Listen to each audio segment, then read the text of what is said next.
Cuando los españoles llegaron a Centroamérica se encontraron con decenas de ciudades con calles bien trazadas, pirámides escalonadas, templos y palacios, pero estaban vacías.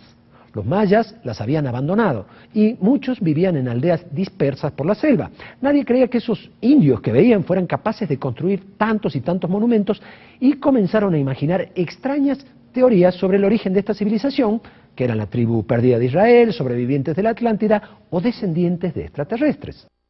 Pero hace menos de 50 años, un genial lingüista ruso pudo descifrar su escritura.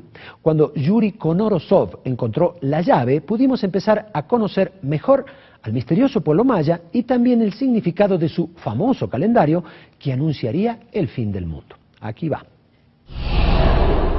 Gracias a Konorosov, los arqueólogos de hoy están reconstruyendo la verdadera historia de los mayas. En documentos que sobrevivieron, como el Códice Dresde, dejaron escritas crónicas sobre el origen y desarrollo de su pueblo, algunas con fechas exactas. Sabemos, por ejemplo, que inventaron uno de los más exactos calendarios de la antigüedad, algo que no debería sorprendernos, ya que la región donde vivieron estaba sometida a constantes huracanes y a periodos que alternaban grandes inundaciones y largas sequías. La precisión en las fechas les ayudaba a saber cuándo cultivar. Pero ese era el calendario práctico, porque en realidad tenían varios calendarios, algunos de ellos con sentido místico y religioso. Eso es lo que nos explica Tomás Barrientos, un arqueólogo guatemalteco cuyo prestigio le valió ser seleccionado para guiar en su visita al expresidente Bush. Tenían calendarios cotidianos, que más que todo es el solar, pero también un calendario de 260 días que es religioso, digamos. Pero tenemos que pensar que la nobleza y cuando los mayas tenían grandes ciudades necesitaban calendarios pues que marcaran otro tipo de eventos, por ejemplo, calendarios religiosos, pero ya más como oficiales, digamos. Esos otros calendarios eran algo así como en el cristianismo lo son las fechas recordatorias de los santos, la Pascua y la Navidad. Uno de estos calendarios establecía las fechas del origen del mundo y diversos periodos relacionados con dioses y eventos cósmicos de acuerdo a la posición de los planetas y las estrellas. Para los mayas, el mundo estaba regido por ciclos que se repetían, épocas de calor y frío, de inundaciones y sequías, de abundancia y de hambre. Su año solar, llamado Tun, tenía 360 días, un Katun 20 años y un Baktun 400 años. Lo que sucedería en el 2012 es simplemente el final de un Baktun, el 13º de su historia.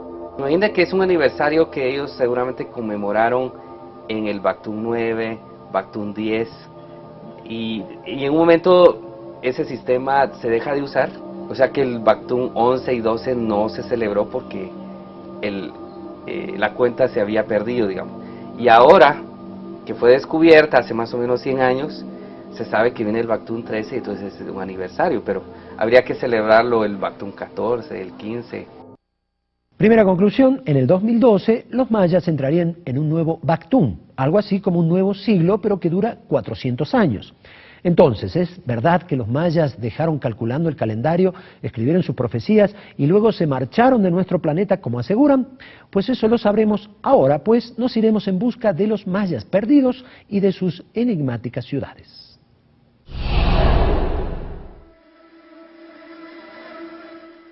Cada amanecer en Tikal es como regresar 10 siglos en el pasado. Hoy la plaza principal luce tan desierta como la encontraron los conquistadores españoles. Los palacios que alguna vez albergaron a príncipes, sacerdotes y jefes guerreros se han convertido en el hogar para los más exóticos animales de la selva.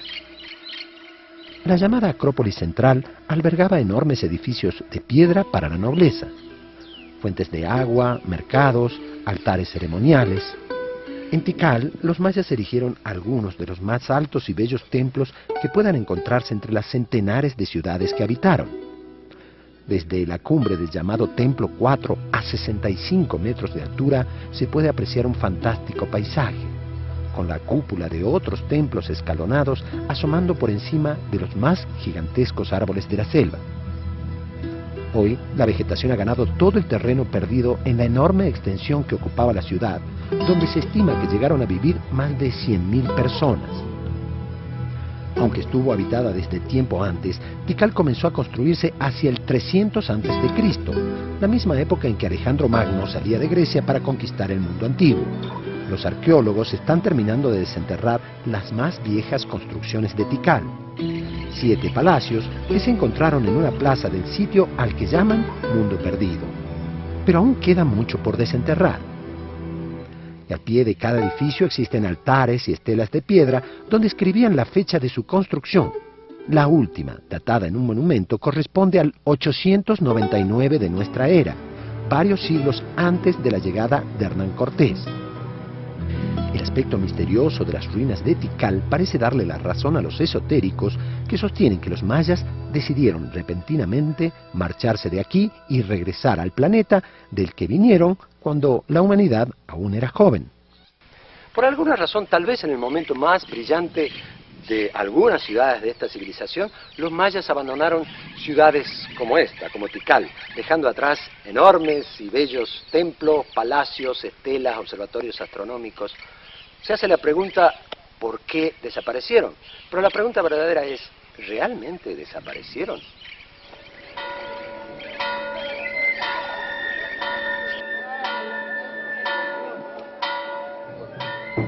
Casi en el otro extremo de Guatemala, la ciudad de Chichicastenango es uno de los bastiones de los mayas de hoy. Un pueblo que después de la conquista fue ignorado y tornado invisible. Quienes ahora sostienen que los mayas no existen, no hacen más que repetir ese viejo mito racista. Con una población similar al Ecuador, en Guatemala viven millones de indígenas mayas que mantienen muchas de sus costumbres y que hablan, con algunas variaciones, el mismo idioma que sus antepasados. Cerca de aquí nació la más famosa de todos ellos, Rigoberta Menchú, Premio Nobel de la Paz. Sin embargo, ya casi se han olvidado de sus antiguos dioses y al acercarse la Semana Santa sacan en procesión a los santos, aunque a su propia y particular manera. Incluso en la escalinata de la iglesia de Santo Tomás aún realizan ceremonias que seguramente se parecen a las que hacían sus abuelos en las escaleras de sus templos de piedra. Y mientras eso sucede en el centro de Chichicastenango, en la cima de una colina cercana, otros mayas realizan una ceremonia tradicional en la que invocan la protección de los dioses de la naturaleza, claro que incluyendo una cruz cristiana. Ahorita ya estamos contentos todo por la ceremonia, todos los mayas que ya levantaron otra vez. No hay que, no trabajamos legal o trabajamos seguro por la ceremonia. Ya no les persiguen. Eso, no hay problemas ya. Y un alto dirigente del pueblo maya hace una estimación de su número solamente en Guatemala. ¿De cuántos millones estamos hablando? 6.6 millones de mayas. Entre 6 y 6 millones y medio, digamos, por lo menos. Exactamente. Entonces, como ya queda claro que los mayas nunca desaparecieron, ¿quién es mejor que ellos para decirnos la verdad sobre las dramáticas profecías que les habrían dejado sus ancestros? Bien, ahí están los mayas. No solo que no desaparecieron, sino que aún conservan muchas de sus tradiciones y conocimientos que les transmitieron sus antepasados. ¿Qué hay entonces de sus famosas profecías? Enseguida escucharemos la verdad de boca de los propios mayas y los científicos nos explicarán qué puede suceder cuando en diciembre de 2012 la Tierra quede alineada con otros planetas y con un enorme agujero negro. Habrá tormentas solares y cambiará la polaridad de la Tierra como pronostican. Y además un misterioso libro con un misterioso autor. Ya volvemos.